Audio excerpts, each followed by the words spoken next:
সুখিরামের সিঙ্গারা। অনেক সময় আগে একটা শহরে একটা মোড়ের মাথা ছিল। সেই মোড়ে খাবার দাবারের অনেক দোকান ছিল। শহরের সব লোকেরা সেই মোড়ে সুস্বাদু খাবার খেতে আসতো। সেই মোড়ে গোপালের অনেক পুরনো সিঙ্গারার দোকান ছিল। তার সিঙ্গারা সারা শহরে প্রসিদ্ধ ছিল। তারপর একদিন অনেক দূর থেকে সুখিরাম নামের এক ব্যবসায়ী আসে। মোড়ের দোকান আর গ্রাহকের ভিড় দেখে সে ভাবতে থাকে, এই মোড়ে তো অনেক গ্রাহক আছে, আমি যদি এইখানে দোকান খুলে নিই তো আমার উপরে তো টাকার বর্ষা হবে। তখনই তার ধ্যান গোপালের সিঙ্গারার দোকানের দিকে যায়। এই সিঙ্গারার দোকানে তো সব থেকে বেশি ভিড় আছে, আমি এইখানে সিঙ্গারার দোকান খুলে নি। এমনিতেও সিঙ্গারা বানানো কি এমন বড় ব্যাপার। সে ওখানেই গোপালের দোকানের সামনে একটা দোকান ভাড়ায় দিয়ে নেয় আর সিঙ্গারা বানাতে শুরু করে দেয়। সে ওর মধ্যে একটা বিশেষ মশলা দেয়। এই বিশেষ মশলা দিলে সিঙ্গারা অনেক সুস্বাদু হয়ে যাবে। আর সিঙ্গারা ভাজার জন্য কড়াইতে সস্তা তেল দেয়। এই তেল দিয়ে আমার লাভ অনেক বেড়ে যাবে।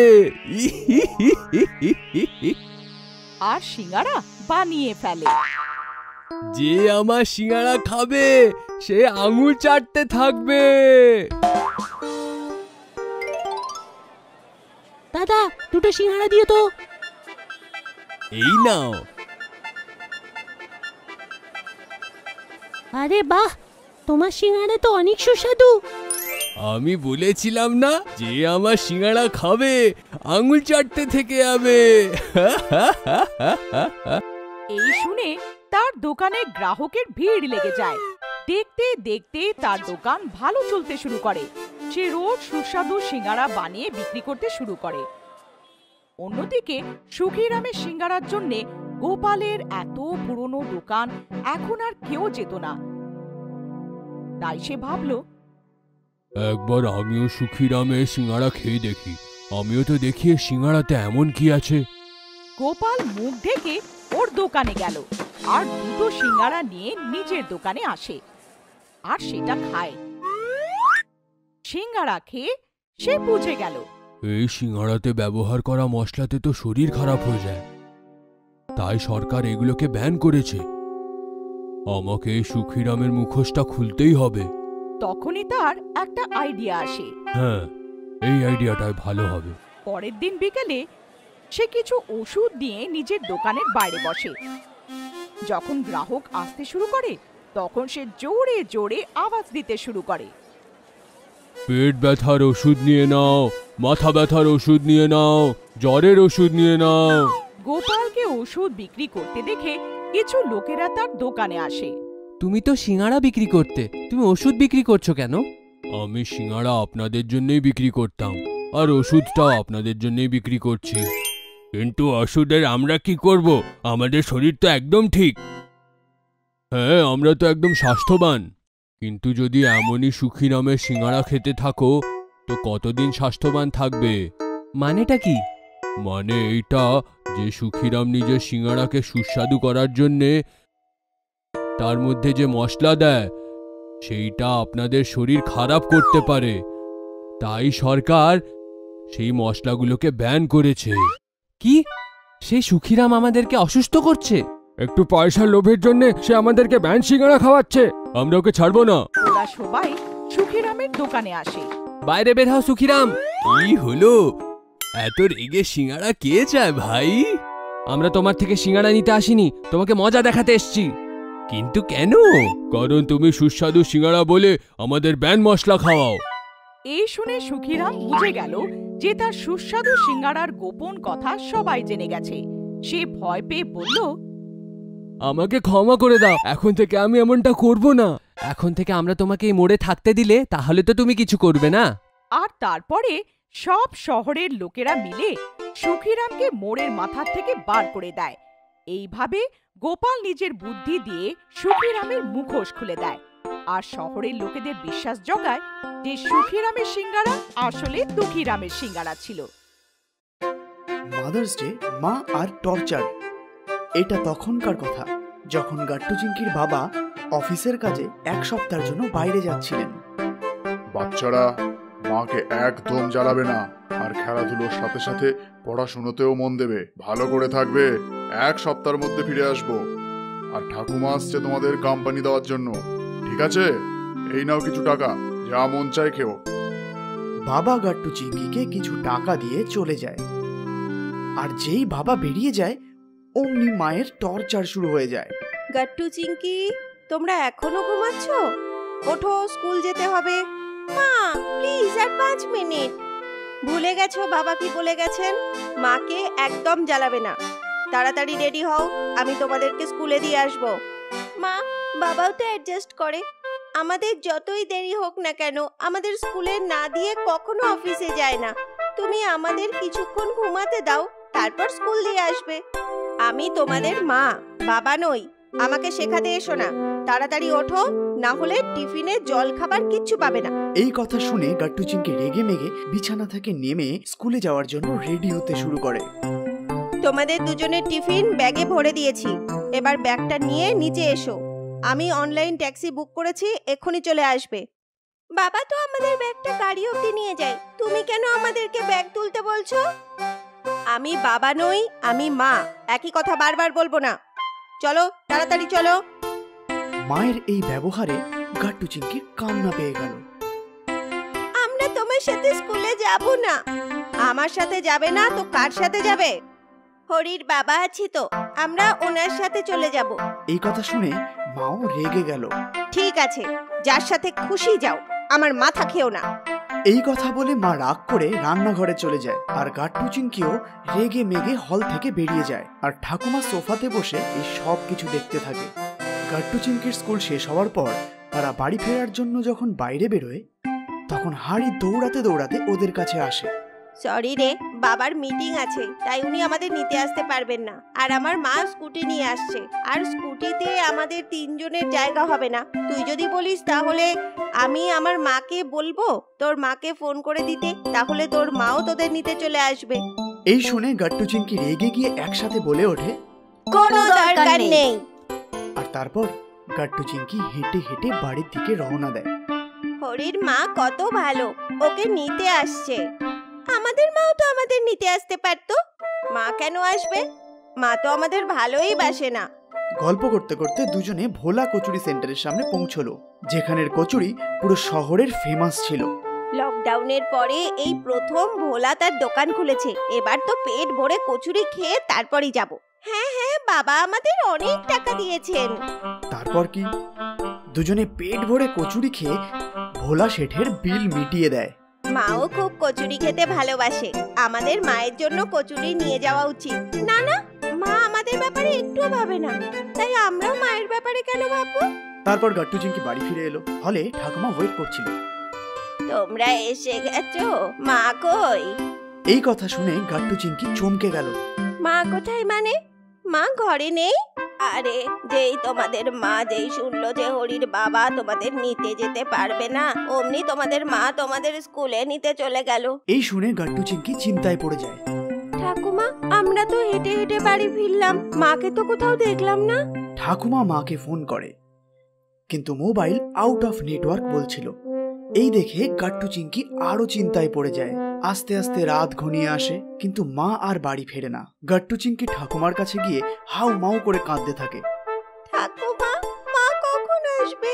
ঠাকুমা, আমাদের মাকে চাই। ঠাকুমা, আমাদের মাকে চাই। গাট্টু চিংকি বেশ কিছুক্ষণ কান্নাকাটি করে, আর কাঁদতে কাঁদতেই ঠাকুমার কাছেই ঘুমিয়ে পড়ে। রাত্রি 9টা বাজছিল, গাট্টু চিংকি ঘুমাচ্ছিল। তখনই তারা মা আর ঠাকুমার কথাবার্তার আওয়াজ পায়। আজ তো আমি ভীষণ ভয় পেয়ে গেছিলাম। তাও ভালো যে সিকিউরিটি গার্ড বলল যে বাচ্চারা ঘরে চলে গেছে। তারপর আমার মোবাইলে রেঞ্জ নেই। কিন্তু এতক্ষণ তুমি কোথায় ছিলে? তুমি সোজা ঘরে আসলেই বাচ্চাদের দেখতে পেতে। যেই গার্ড বলল যে বাচ্চারা ঘরে চলে গেছে, অমনি আমি হাঁটতে হাঁটতে ঘরের দিকে রওনা দিলাম। তখনই রাস্তায় ভোলা কচুরি সেন্টার পড়লো। ভাবলাম বাচ্চাদের জন্য কচুরি নিয়ে আসি। লাইনে দাঁড়িয়েছিলাম, তাই দেরি হয়ে গেল। এই কথা শুনে গাট্টু চিংকির ঘুম উড়ে গেল। দুজনেই নিজের ভুল বুঝতে পারলো আর কাঁদতে কাঁদতে দুজনেই বিছানা থেকে নেমে সোজা মায়ের কোলে এসে হাউ মাউ করে কাঁদতে শুরু করে দিল। ফাস্ট ফুড ভার্সেস ঠাকুমার বানানো পরোটা। এক রোববার মা গাট্টু চিংকিকে নিয়ে শপিং মলে শপিং করতে যায়। অনেক শপিং করার পর তাদের খিদে পেয়ে যায়। তখন মা বলে, বাচ্চারা খুব খিদে পেয়েছে না? বাড়ি গিয়ে খেলে তো অনেক দেরি হয়ে যাবে, চলো এখানে মলে কিছু খেয়ে নি। এই বলে মা দুজনকে ফাস্ট ফুড কর্নারে নিয়ে যায় আর বলে, বলো বাচ্চারা কি খাবে? বার্গার। মা বার্গার অর্ডার করে আর বাচ্চাদের সাথে সেও বার্গার খেতে শুরু করে। গাট্টু চিংকি বার্গার খেতে খুব ভালোবাসতো। বার্গার শেষ হতেই ওরা আরো বার্গার খেতে চাইলো। তখন মা বলল, বেশি বার্গার খাওয়া ভালো নয় মা, প্লিজ। মা ভাবলো বাচ্চারা তো আর রোজ রোজ বার্গার খায় না, তাই মা আরো বার্গার অর্ডার করলো আর তিনজনে বার্গার খেয়ে বাড়ি ফিরল। রাত্রিবেলা মা খাবার বানায়, যার মধ্যে ছিল ডাল, ভাত, রুটি, সবজি আর স্যালাড। মা বাবা খেতে বসে আর তখন বাবা বাচ্চাদের ডাকে, গাট্টু চিংকি খেতে এসো। গাট্টু চিংকি এসে বাবাকে বলে, বাবা আমাদের খিদে নেই, আমরা ঘুমাতে যাচ্ছি। এই বলে না খেয়ে দুজনে ঘুমোতে চলে যায়। বাবা চিন্তিত হয়ে যায়। বাচ্চাদের খিদে নেই কেন? তুমি চিন্তা করো না, দুজনে মলে 2টো বার্গার খেয়েছে। বার্গার খাওয়া ভালো না। ওরা কোথায় আর রোজ রোজ খাচ্ছে, তুমি টেনশন নিও না, খাবার খাও।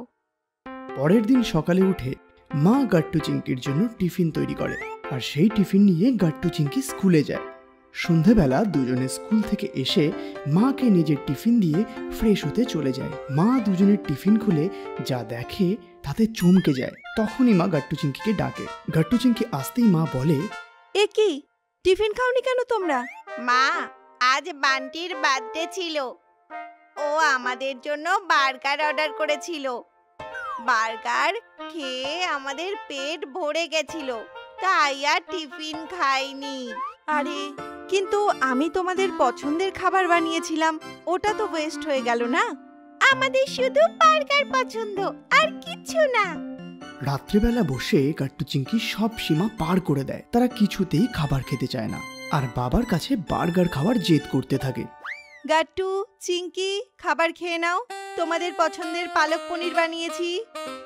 না, আমরা বার্গার খাবো, আমাদের বার্গার চাই। বেশি বার্গার খেও না, শরীরের জন্য ভালো নয়। বার্গার না হলে পিৎজা এনে দাও, কিন্তু আমরা ঘরের খাবার খাবো না। এইভাবে গাট্টু চিংকি জেদ করতে থাকে এবং তাদের বাবা মাকে তাদের জেদের কাছে হার মানতেই হয়। বাবা পিৎজা অর্ডার করে আর পিৎজা খেয়ে গাট্টু চিংকি ঘুমোতে চলে যায়। এইভাবে ফাস্ট ফুড খাওয়া গাট্টু চিংকির অভ্যেস হয়ে যায়। ওদের ঘরে বানানো খাবার ভালোই লাগে না, শুধু বার্গার আর পিৎজা খেয়ে দুজনে খিদে মেটাতো। একদিন গাট্টু চিংকির খুব পেট ব্যথা হয় আর বাবা তাদের হসপিটালে নিয়ে যায়।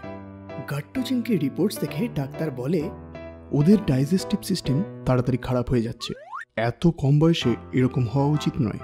বাবা ডাক্তারকে সব কথা বলে। ডাক্তার বলে, ফাস্ট ফুড শরীরের ওপর খারাপ প্রভাব ফেলে, এর মধ্যে কেমিক্যাল ব্যবহার করা হয়, কেমিক্যালগুলো আমাদের শরীরের জন্য ক্ষতিকারক। ফাস্ট ফুডের আরো অনেক সাইড এফেক্ট আছে, সেই জন্য শুধু ঘরে বানানো খাবারই খেতে হবে। পেটের ব্যথার জন্য গাট্টু চিংকি দুর্বল হয়ে পড়ছিল। ডাক্তারের কথা মতো তারা পিৎজা বার্গার খাওয়া বন্ধ করলেও মুখের স্বাদ চলে গেছিল। ঘরের খাবারটুকু তারা খেতে পারছিল না। গরম গরম ডাল খিচুড়ি খেয়ে নাও বাচ্চারা, শরীরে জোর পাবে। কিচ্ছু খেতে ইচ্ছে করছে না, জোর করে খেলে বমি হয়ে যাবে আমার। গাট্টু চিংকির অবস্থা দিন দিন আরো খারাপ হচ্ছিল। মা বাবা টেনশন করছিল। তখনই ঠাকুমা গ্রাম থেকে আসে। মা কাঁদতে কাঁদতে ঠাকুমাকে সব কথা বলে। আমি তো বুঝতে পারছি না আমার কি করা উচিত। আমি এসে গেছি, এবার আমি সব ঠিক করে দেব। পরের দিন ঠাকুমা রান্নাঘরে আলু পরোটা বানাচ্ছিল। পরোটার গন্ধ গাট্টু চিংকির রুমে যেতেই ওরা যেন জীবন ফিরে পেল। মনে হচ্ছে কিচেনে কিছু স্পেশাল রান্না হচ্ছে, চলো গিয়ে দেখি আমরা। গাট্টু চিংকি দৌড়ে কিচেনে চলে যায় আর ঠাকুমা তাদের গরম গরম পরোটা দেশি ঘি দিয়ে খেতে দেয়। গাট্টু চিংকি পরোটা খেতে শুরু করলে তাদের মুখে স্বাদ ফিরে পায়। বাহ ঠাকুমা, এ তো পিৎজা বার্গারের থেকেও বেশি টেস্টি। হ্যাঁ, আর পিৎজা বার্গারের থেকে অনেক বেশি হেলদিও। এটা তো শুধু আলুর পরোটা, এরকম আরো পরোটা আমি বানাতে পারি। তাহলে কি তুমি রোজ এবার থেকে আমাদের নতুন নতুন পরোটা বানিয়ে খাওয়াবে? হ্যাঁ, রোজ খাওয়াবো, আর তোমাদের মাকেও শিখিয়ে দেব। আর তারপর গাট্টু চিংকি পেট ভরে পরোটা খায়। ঠাকুমার হাতের পরোটা খেয়ে ওরা মুখের স্বাদ ফিরে পায়। আর গাট্টু চিংকি সারা জীবনের জন্য ফাস্টফুডকে টাটা বাই বাই করে দেয়।